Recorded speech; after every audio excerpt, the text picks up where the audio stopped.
오늘은 제가 증거할 말씀은 제가 2월 22일 날 장막에 대해서 증거를 했습니다. 그 장막에 대해서 증거한 그 말씀에 이어서 증거하도록 하겠습니다. 지난 시간에는 왜 그 장막 밖에 번제단과 물두멍이 있었는데 오늘날은 왜 없게 되었는지 거기까지 말씀을 드리고 시간 관계상 끊었는데 오늘은 그거에 이어서 말씀을 증거하도록 하겠습니다. 먼저 우리가 구약 때에 지어진 모형과 그림자인 그 모세의 장막을 알아보고 또 오늘날 실상 시대에는 장막 성소 안에는 무엇이 있고 또 어떻게 지으라고 하고 그 안에 있는 기구에 대해서도 어떻게 만들으라고 했는지 또 상세하게 알아보도록 하겠습니다.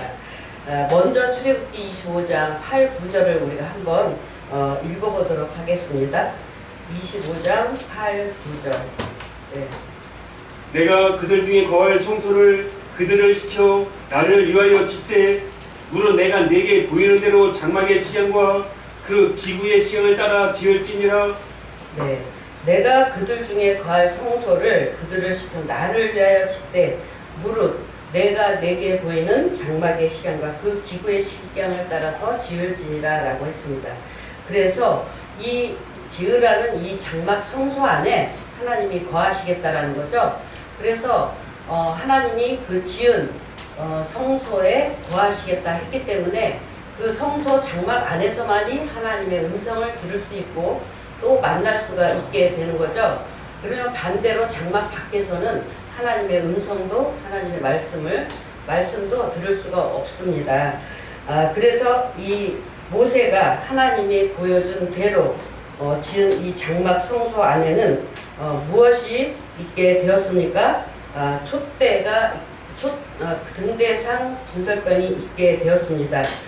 그건 뒤에 알아보고 이 성소 장막 밖에서는 하나님의 음성을 들을 수도 만날 수도 없는데 그래서 우리가 이 장막을 반드시 깨달아야 된다는 거죠. 이 장막을 이 성소를 시편 150편 1편에 보면은 1절에 보면은 할렐루야 그 성소에서 하나님을 찬양하며 그 권능의 궁창에서 하나님을 찬양하라 라고 했습니다. 그래서 이 성소 궁창에서 하나님을 찬양을 하라 하셨고 창세기 1장 8절에 보면 이 궁창을 또 하늘이라고 하셨습니다. 그리고 계시록 13장 6절에는 이 하늘 곧 장막이라고 했다는 거죠. 그래서 이렇게 하나님이 궁창 곧 하늘 성소 장막에서 역사하신 것처럼 오늘날도 성령으로 두 번째 다시 오시는 우리 주님은 어디에 오셨느냐? 계시록 1장 13절에서 16절에 보면은 촛대 사이에 오셨다라는 거죠. 인자 같으니 성령으로 오신 주님은 계시록 2장 18절에 하나님의 아들이 되시겠습니다. 그래서 하나님의 아들도 다른 곳에 오시는 게 아니죠. 장막 안에 촛대 사이에 오셨다라는 것입니다. 그래서 이 촛대 성소 장막 안에 있는 이 촛대 사이에 성령으로 오셨기 때문에 오늘날도 이 장막 성소에서 많이 하나님 주님의 음성을 들을 수가 있다는 거죠. 이 예수님이 보좌 앞에 있는 영들을 보내서 이제 이 계시의 말씀을 이루어 나가시는데 우리가 구약 때에 구약 모세 때 참것의 그림자인 이 모형과 그림자인 장막을 알아야만이 또 오늘날 참 형상으로 나타나는 그 장막과 성소를 깨닫게 되겠습니다. 이 장막과 성소는 자기 마음대로 자기 임의대로 짓는 것이 아니라 하나님이 보여준 대로 지으라고 했기 때문에 보여준 대로 짓는 것입니다. 근데 그 보여준 그것이 그 장막이 어디였냐 하면 계시록 4장이라는 거죠. 영계 보좌. 이 영계 보좌에는 하나님 계시고 예수님 계시고 또 보좌 앞에는 일곱의 영도 있고 또 보좌 주위와 안과 주위에는 네 생물이 있고 또 각각 네 생물에는 6 날개가 있고 유리 바닷가에는 천천만만의 영들 앞뒤에 눈이 가득하다라고 했습니다. 이 보좌 앞에 있는 이 영들은 다 성령이시다라고 했죠. 네, 그래서 이 보좌 앞에 있는 영들을 보내서 하나님의 말씀을 이루어 나가시는 것입니다. 이 영들은 육체가 없이는 일하지 못한다라고 했죠. 그래서 우리 새언약하는 우리 신령들은 이 비유를 다 알기 때문에 네. 그래서 이 모세가 지은 장막은 참것의 모형과 그림자였다라는 거죠. 그래서 히브리서 8장 5절에 저희가 섬기는 것은 하늘에 있는 것의 모형과 그림자라라고 했습니다. 모세가 장막을 지으려 할 때 지시하심을 얻은 것 같으니 가라사대 산과 모든 것을 산에서 내게 보이던 돈을 쫓아 지으라 하셨느니라. 그래서 이 장막은 히브리서 9장 9절에서 10절에 보니까 현재까지의 비유다라고 했습니다. 이에 의지하여 드리는 예물과 제사가 섬기는 자로 그 양심상으로 온전케 할 수 없나니 이런 것은 먹고 마시는 것과 씻는 것과 함께 육체의 예법만 되어 어떻게 해요? 개혁할 때까지 맡겨둔 장막이다 라고 했습니다. 그래서 우리가 먼저 이 모형과 그림자인 장막을 알아야만이 참 형상, 개혁되는 참 형상의 장막을 또 깨달을 수 있다는 거죠. 그래서 그러면 이 모형과 그림자였던 이 장막도가 우리가 히브리서 9장 1절에서 7절에 잘 기록이 되어 있습니다. 우리가 이 히브리서 9장 1절에서 7절을 한번 읽어보도록 하겠습니다. 네, 첫 언약에도 섬기는 예법과 세상에 속한 성소가 있더라. 예비한 첫 장막이 있고 그 안에 등대와 상과 진설병이 있으니 이는 성소라 일컫고 또 둘째 휘장 뒤에 있는 장막을 지성소라 일컫나니 금양로와 사면을 금으로 싼 언약궤가 있고 그 안에 만난을 담은 금항아리와 아론의 쌍난 지팡이와 언약의 비석들이 있고 그 위에 속죄소를 덮는 영광의 그룹들이 있으니 이것들에 관하여는 이제 낱낱이 말할 수 없노라. 이 모든 것을 이같이 예비하였으니 제사장들이 항상 첫 장막에 들어가 섬기는 예를 행하고 오직 둘째 장막은 대제사장이 홀로 1년 1차씩 들어가되 피 없이는 아니하나니 이 피는 자기와 백성의 허물을 위하여 드리는 것이라. 네, 이렇게 히브리서 9장 1절에서 7절에 보면 이 모세 때에 지었던 그 장막도가 잘 기록이 되어 있습니다. 그래서 이렇게 첫 언약에도 섬기는 예법과 세상에 속한 성소가 있더라. 그래서 여기에 그 성소는 성소와 지성소를 통틀어서 성소라고도 한다라고 했습니다. 그리고 이 휘장을 사이에 두고 성소와 지성소로 나누어져 있는데 이 성소 안에는 등대와 상과 진설병이 있는 곳을 성소라고 한다라고 또 했습니다. 그래서 이 지성소에는 또 금양로와 사면을 금으로 싼 언약궤가 있고 또 아론의 쌍난 지팡이와 언약의 비석들이 있고 그 속죄소 위에 두 그룹 사이에 이제 언약의 비석들이 있고 그 위에 속죄소를 덮는 영광의 그룹들이 있으니 이것들에 관해서는 낱낱이 말할 수 없다라고 기록이 되어 있습니다. 이렇게 성소와 지성소가 이렇게 구분이 되어 있죠. 네, 그래서 이 등대가 그 촛대인데 이 촛대를 구약 모세 때에는 어떻게 만들으라고 했는지 우리가 지난 시간에 그 장막 밖에 번제단과 물두멍에 대해서는 말씀을 드렸기 때문에 오늘은 성소 안에 있는 촛대부터 알아보도록 하겠습니다. 이 촛대를 알아보기 위해서 출애굽기 25장 31절에서 36절을 한번 읽어보도록 하겠습니다. 출애굽기 25장 31절에서 36절. 네. 너는 정금으로 등대를 쳐서 만들되 그 밑판과 줄기와 잔과 꽃받침과 꽃을 한 덩이로 연하게 하고 가지 6을 등대 곁에서 나오게 하되 그 3가지는 이 편으로 나오고 그 3가지는 저편으로 나오게 하며 이 편 가지에 살구꽃 형상의 잔셋과 꽃받침과 꽃이 있게 하고 저편 가지에도 살구꽃 형상의 잔셋과 꽃받침과 꽃이 있게 하여 등대에서 나온 6가지를 갖게 할지며 등대 줄기에는 살구꽃 형상의 잔넷과 꽃받침과 꽃이 있게 하고 등대에서 나온 6가지를 위하여 꽃받침이 있게 하되 2가지 아래 한 꽃받침이 있어 줄기와 연하게 하며 또 2가지 아래 한 꽃받침이 있어 줄기와 연하게 하며 또 두 가지 안에 한 꽃받침이 있어 줄기와 연하게 하고 그 꽃받침과 가지를 줄기와 연하게 하며 전부를 정금으로 쳐서 만들고. 네, 이렇게 가지 너는 정금으로 등대를 쳐서 만들되 그 밑판과 줄기와 장과 꽃받침과 꽃을 한 덩이로 연하게 하고 가지 6을 등대의 곁에서 나오게 하되 그 3가지는 이편으로 3가지는 저편으로 나오게 하며 이편가지의 살붙과 형상의 잔색과 꽃받침과 꽃이 있게 하고, 네, 저편가지도 살붙과 형상의 잔색과 꽃받침과 꽃이 있게 하여 등대에서 나온 6가지를 같게 할지며. 이렇게 등대를 이제 만들었습니다.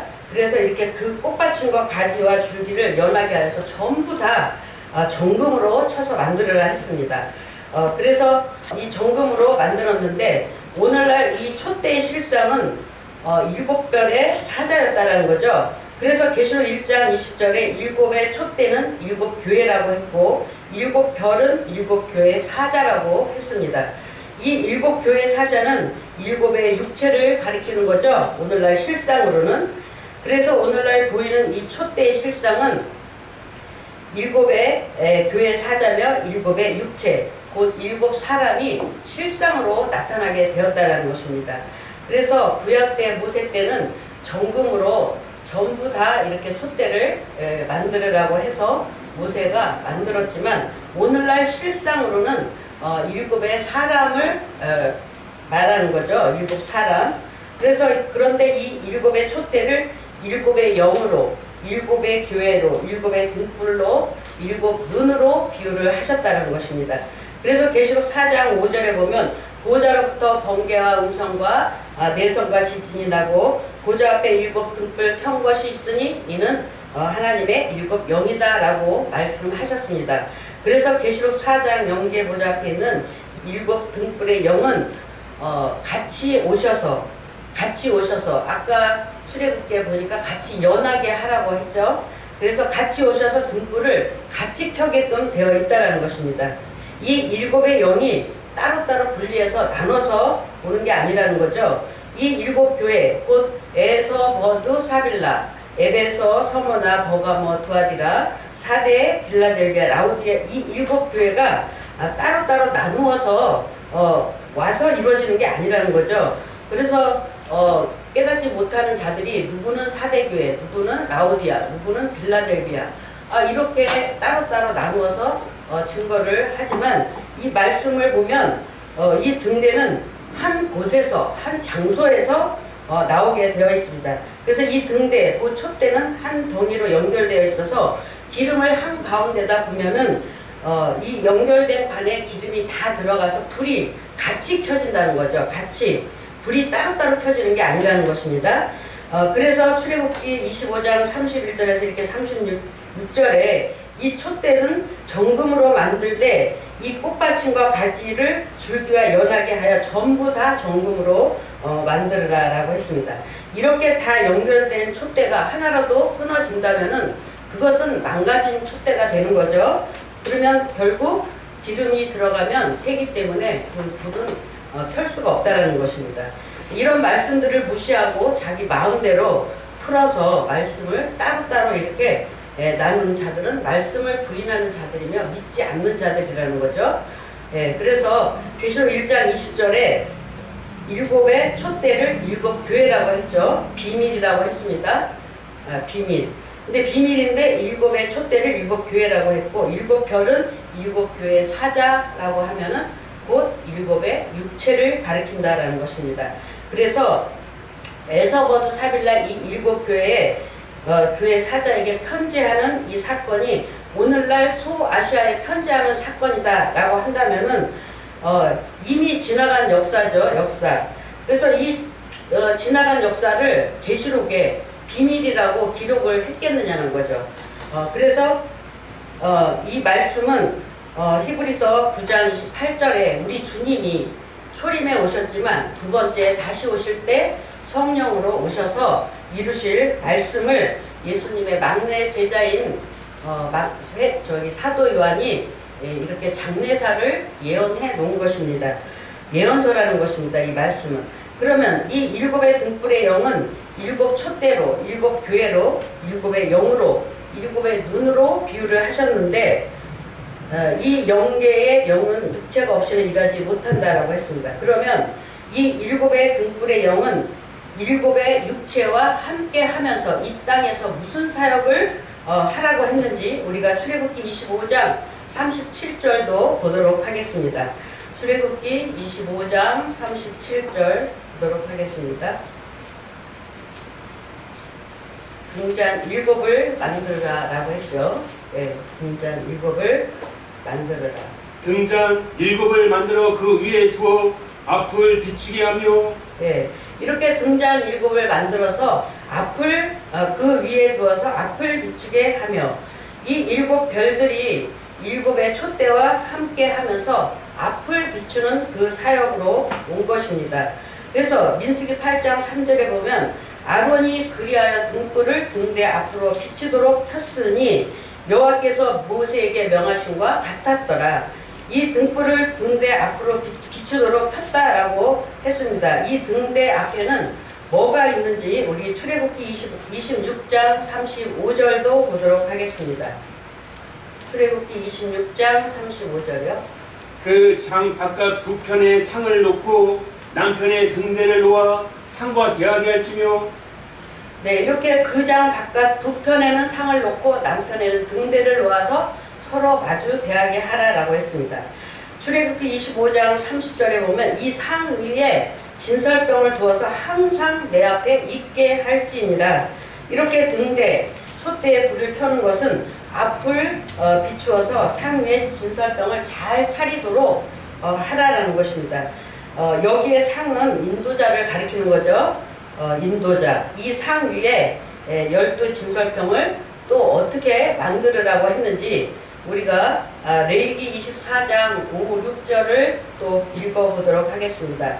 레위기 24장 5, 6절 고운 가루를 취해서 떡 12를 만들으라 라고 했습니다. 너는 고운 가루를 취하여 떡 12를 굽되 네 덩이를 에바 10분 2로 하여 여호와 앞 순결한 상 위에 두 줄로 한 줄에 6씩 진설하고 네, 너는 고운 가루를 취하여서 떡 12를 굽되 네 덩이 에바 10분의 1로 하여 여호와 앞 순결한 상 위에 두 줄로 한 줄에 6씩 진설하라. 그래서 이 진설 병 12떡 그 진설병은 떡병자를 써서 12떡을 잘 차리라는 거죠. 그래서 12떡 12질서병을 실상으로 비유해서 모세 때에는 어떻게 하라고 하셨어요? 야곱의 12아들로 비유하셨죠. 그래서 출애굽기 28장 21절도 한번 보도록 하겠습니다. 이 12떡 12질서병을 구약에는 어떻게 기록되어 있는지 출애굽기 28장 21절 읽어보도록 하겠습니다. 이 보석들은 이스라엘 아들들의 이름대로 12개라 매 보석에 12지파에 한 이름씩 인을 새기는 법으로 새기고 네, 이 보석들은 이스라엘 아들들의 이름대로 12이라 매 보석에 12지파에 한 이름씩 인을 새기는 법으로 새기고 해서 구약 모세 때에는 12진설병을 12보석으로 흉패를 만들어서 제사장들이 가슴에 흉패를 차고 다녔죠. 네, 차게 되었습니다. 이 12지파에 한 이름씩 인을 새기는 법으로 새기는 그것이 곧 진설병이라는 거죠. 이것을 우리가 구약에서부터 알아야만이 오늘날 장막 성소를 통해서 알파와 오메가로 재현되는 역사, 곧 구약과 신약을 통해서 이루시는 말씀을 깨달아야만이 성경 66권을 우리가 통달하게 된다는 거죠. 그래서 이 성경은 아무나 읽는다고 깨닫는 것이 아니죠. 100번, 1000번, 10,000번을 읽는다고 해도 이 계시의 말씀, 이 성경을 아무나 깨달을 수 없다는 거죠. 비밀로 감춰져 있기 때문에 인생의 머리로는 아무리 읽어도 뭐가 뭔지 알 수 없다는 거죠. 그러나 때가 되면 이 계시의 말씀을 알 수 있도록 성령님께서 한 단계 한 단계 이루어 나가시는 것입니다. 한 단계 한 단계 이루어 나가실 때 우리가 처음에는 온전함을 알지 못하기 때문에 부분적으로 알아간다는 것입니다. 부분적으로. 그래서 부분적으로 역사할 때는 여기에 불법이 역사하게끔 또 되어 있다는 것입니다. 이 불이 불법, 부분적인 역사에서는 온전한 게 올 때까지는 인생의 머리를 우리 주님께서 또 높여 나가시는 거죠. 이런 모든 말씀들을 우리 새언약의 말씀을 듣고 깨닫고 보니까 제일 높은 단계가 계시의 말씀이라는 것입니다. 왜 계시의 말씀이냐? 성령으로 오신 주님이 감추었던 이 비밀을 새언약하는 신령들에게 알려주기 때문이라는 거죠. 새언약의 신령들에게 언약과 약속으로 이루어진 이 계시의 말씀은 열매이기 때문에 이 계시의 말씀에서 온전함을 깨닫는 자가 그 새언약의 신령이라는 거죠.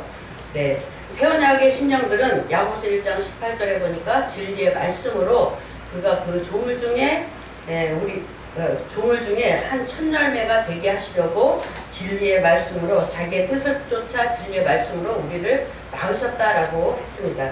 진리의 말씀으로 나오가던 이 첫 열매들이 신약과 구약과 신약을 통달하게 되기 때문에 계시록 15장 2절에서 3절에 보면 영계 보좌인 이 불이 섞인 유리 바닷가에서 하나님의 검은 고를 가지고 하나님의 종 모세의 노래 어린 양의 노래를 부르게 된다라고 했습니다. 이 사람들은 짐승과 그의 우상과 그의 이름의 수를 이기고 벗어난 자들이라는 거죠. 네, 이렇게 계시록 14장 3절에 보좌와 내세물과 장로들 앞에서 새 노래를 배워서 부르는 자들이 되겠습니다. 이 새 노래는 새 찬송가가 아니라 언약과 약속으로 이루어진 이 계시의 말씀이 새 언약의 말씀이 되겠습니다. 그러면 오늘날 이 말씀이 실상으로 이루어질 때에도 이 모형과 그림자대로 똑같이 이루어져야 된다는 거죠. 그래서 이 성소에는 등대상 진설병이 있다라고 했는데 7별과 7금 촛대 역사 다음에는 반드시 야곱의 12아들 12지파가 이루어져야지 된다는 것입니다. 이 말씀을 듣고 깨닫고 눈뜬 자가 있었다는 것입니다. 그분이 누구예요? 오늘날 우리 새언약의 성령자 목사님이시죠? 네, 오늘날 성령으로 오신 어린 양 예수님께서 이 장막도를 제일 먼저 깨닫게 해주셨다는 것입니다. 네, 그래서 7별에서는 7의 촛대 역사만 하다가 배도함으로 심판받고 끝났다는 것입니다. 7별에서는 12지파, 12진설병이 없었다라는 것입니다. 7별에서는 12행정장로는 있었지만 이 12행정장로가 영명을 받은 일도 없고 이 단에 서서 말씀의 떡을 떼어서 양육한 적이 한 번도 없었다라는 거죠. 그런데 신천지 총회장은 어떻게 증거를 했습니까? 촛대 하나 그려놓고 첫 장막 성소의 그 역사를 7별 장막이라고 이렇게 증거를 했다라는 것입니다. 그러나 우리가 앞에서 본 것과 같이 반드시 이 성소에는 등대상 진설병이 있어야 된다라고 했습니다. 그래서 이 성소와 지성소를 우리가 정확하게 알기 위해서 왕상 6장 16절에서 17절도 한번 보도록 하겠습니다. 왕상 6장 16절에서 17절.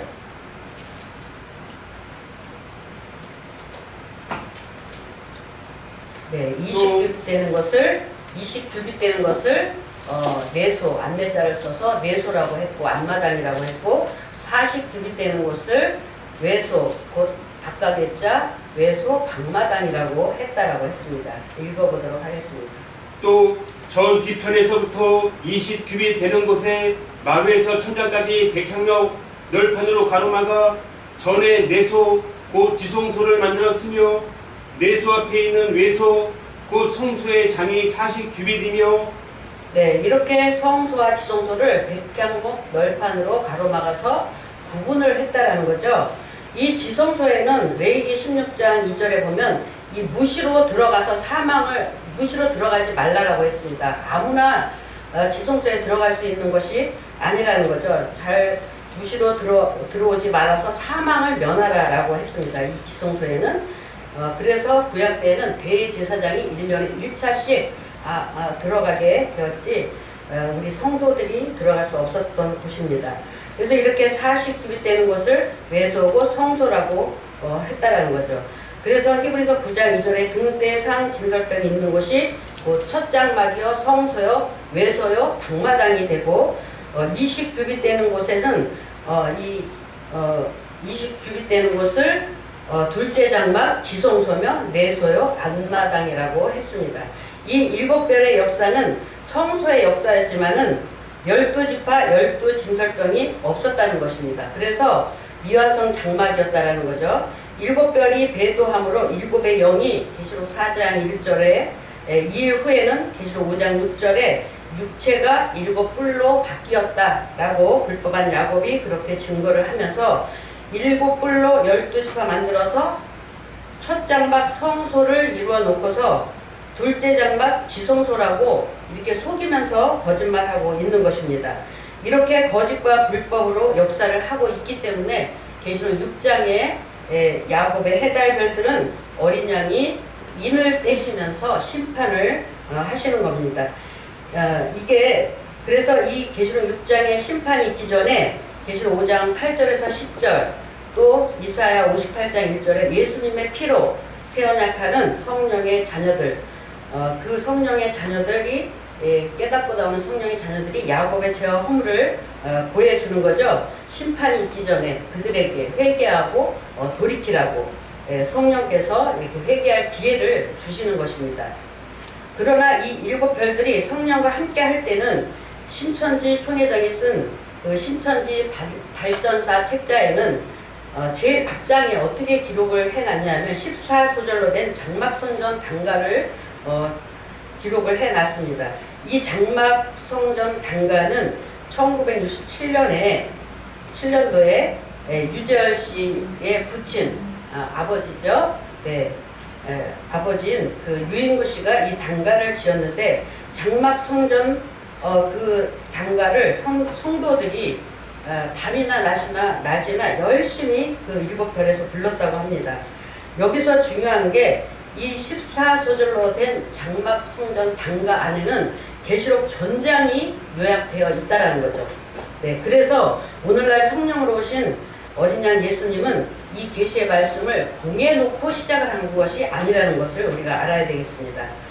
7별들이 다 못 깨달아서 그렇지 다 이 계시의 말씀을 열어놓고 시작을 하셨다는 거죠. 그래서 계시록 1장 1절에 예수 그리스도의 계시라 계시란 10개자 무일 시자 예수님께서 이 영계의 비밀한 세계를 보여주셔야만이 우리가 깨달을 수 있는 거죠. 그래서 다 하나님의 비밀을 다 알 수 있도록 다 열어놓고 이제 시작을 하셨다는 거죠. 그런데 7별들이 택함 받고 이 등잔불의 사역을 하다가 왜 등불이 꺼지게 되었는가 또 우리가 알아보도록 하겠습니다. 계시록 2장 4절에서 5절 한번 보도록 하겠습니다. 등잔불이 왜 켰다가 꺼지게 되었는가를 또 알아보도록 하겠습니다.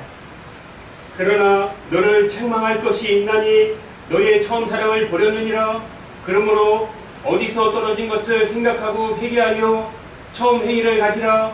만일 그리하지 않냐고 회개치 아니하면 내가 내게 임하여 내 촛대를 그 자리에서 옮기리라. 네, 이렇게 예수님이 7의 육체를 7의 사자들을 택하셨죠. 택해서 항상 하나님은 택하고 택한 자와 언약하시고 언약하시면 내가 거할 장막을 지으라고 하신 것입니다. 그래서 택함 받은 이 7별들이 이제 왜 등불의 사역을 하다가 꺼지게 되었는가. 계시록 2장 4절에서 5절에 보니까 그러나 너를 책망할 것이 있나니 너의 처음 사랑을 버렸느니라. 처음 사랑을 버렸다는 거예요.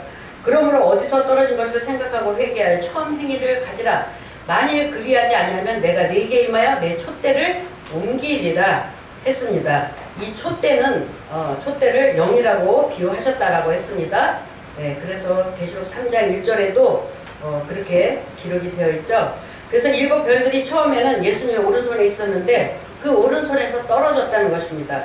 그래서 어디서 떨어진 것을 생각하고 회개하라는 거죠. 그래서 회개할 기회를 주었지만 그들이 회개하지 않기 때문에 촛대의 영은 옮기게 된 것입니다.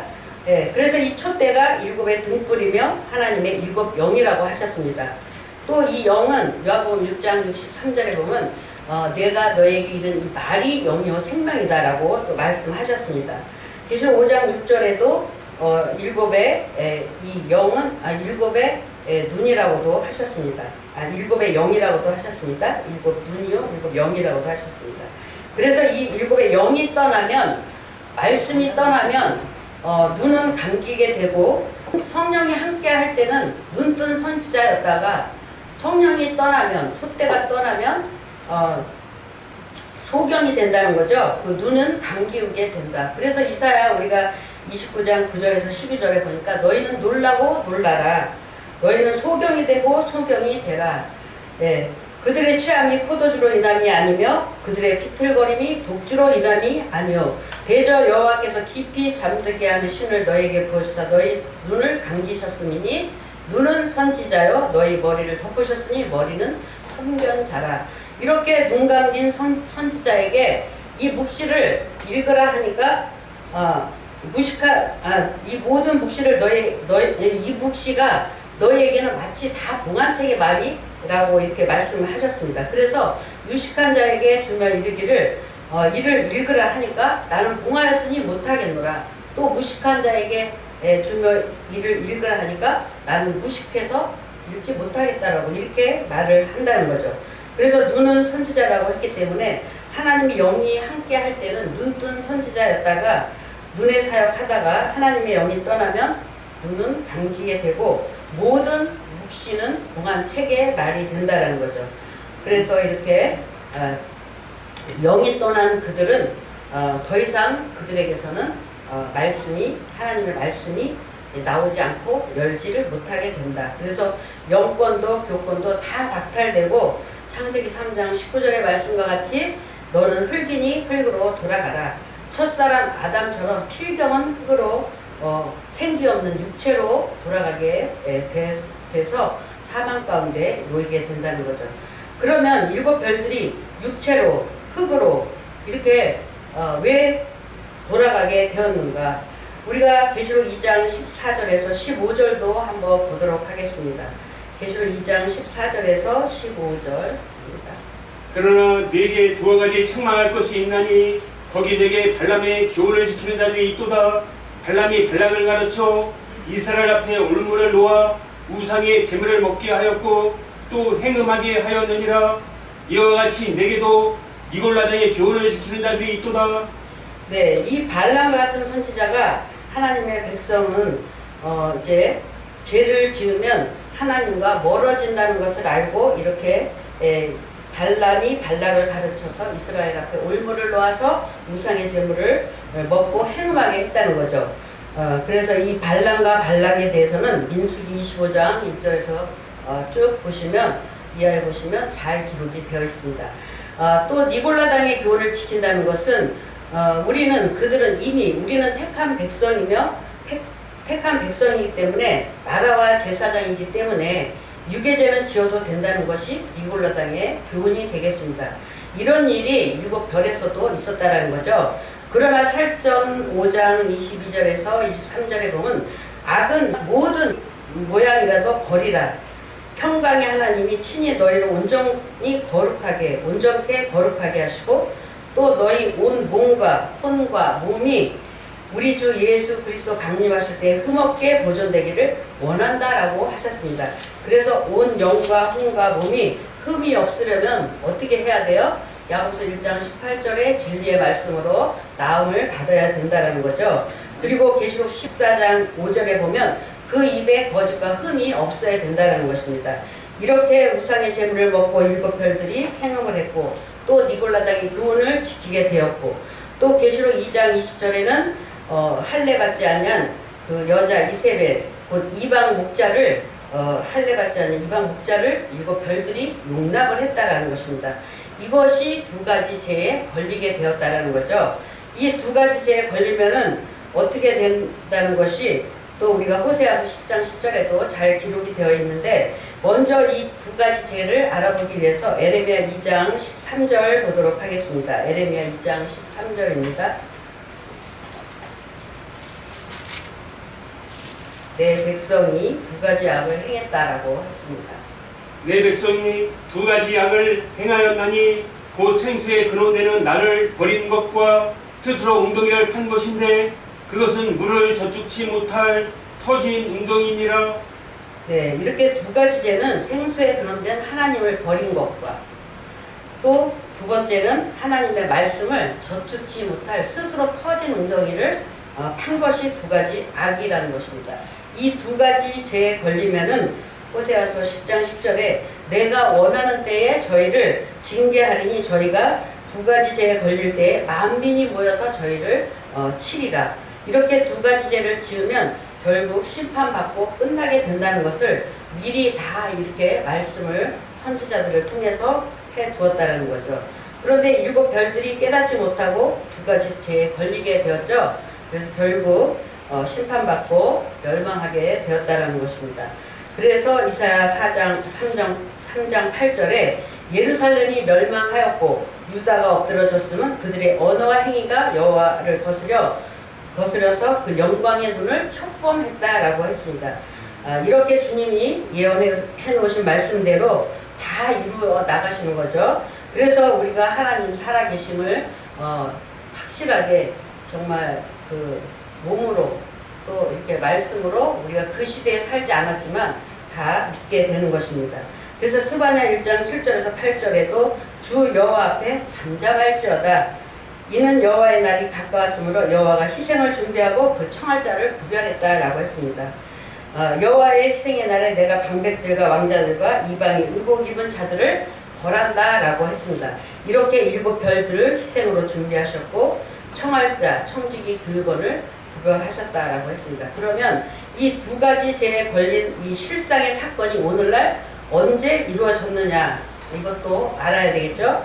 80년 10월 말에 유 씨가 미국 웨스트민스터 그 신학교 바벨론이라는 그 이방의 교리를 배우러 교육받으러 간 것이 터진 웅덩이를 파게 된 거라는 거죠. 유 씨는 따로 신학 과정을 안 밟았어도 성령께서 함께 하실 때는 그 단에 서기만 하면 200구절, 300구절씩 막 쏟아져 나왔다라고 합니다. 네, 이렇게 짝짓기 말씀을 그들에게 주어서 증거를 하게 했다는 거죠. 그런데 그것을 다 버리고 이방의 교리인 바벨론의 교리를 배우러 간 것이 처음 사랑을 버리고 하나님을 버린 것과 스스로 터진 웅덩이를 판 것이 두 가지 악에 걸리게 되었다는 거죠.